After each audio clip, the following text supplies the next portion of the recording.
La mort du loup par Alfred de Vigny.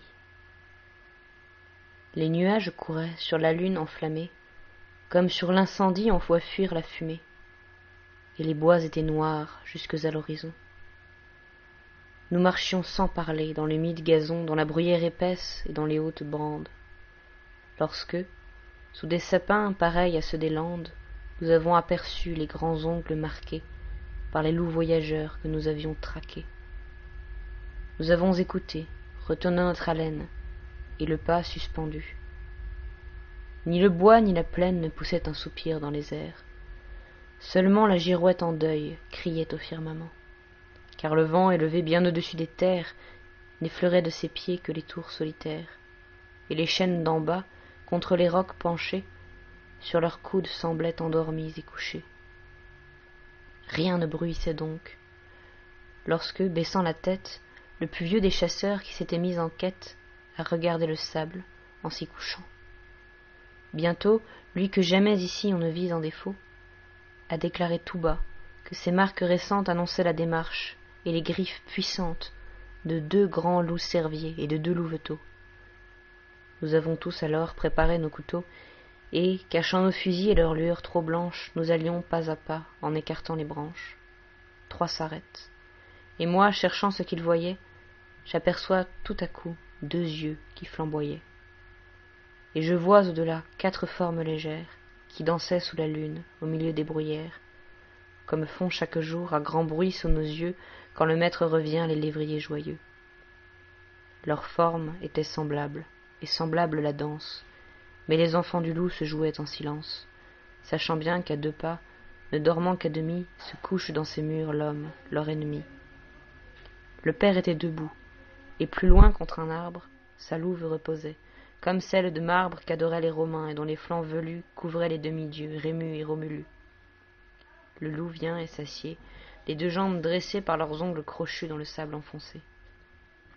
Il s'est jugé perdu, puisqu'il était surpris, sa retraite coupée et tous ses chemins pris.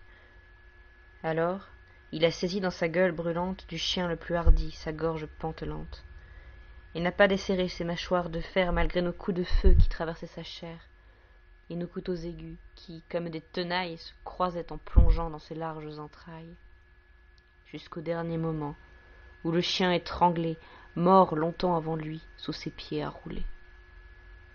Le loup le quitte alors, et puis il nous regarde. Les couteaux lui restaient au flanc jusqu'à la garde, le clouaient au gazon, tout baigné dans son sang. Nos fusils l'entouraient en sinistre croissant.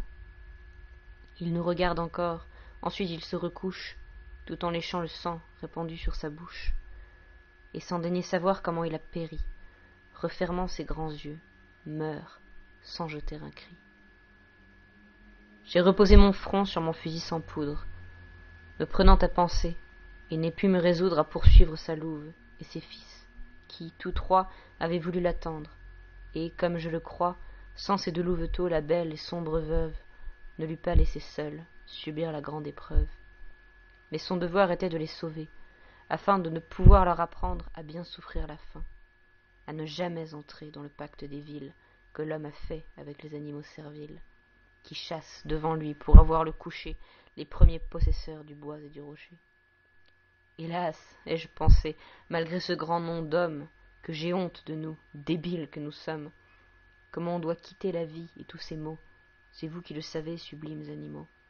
À voir ce que l'on fut sur terre et ce qu'on laisse, seul le silence est grand, tout le reste est faiblesse. Ah, je t'ai bien compris, sauvage voyageur, et ton dernier regard m'est allé jusqu'au cœur. Il disait, si tu peux, fais que ton âme arrive, à force de rester studieuse et pensive, jusqu'à ce haut degré de stoïque fierté, où, naissant dans les bois, j'ai tout d'abord monté. Gémir, pleurer, prier est également lâche. Fais énergiquement ta longue et lourde tâche dans la voie où le sort a voulu t'appeler. Puis après, comme moi, souffre et meurs sans parler.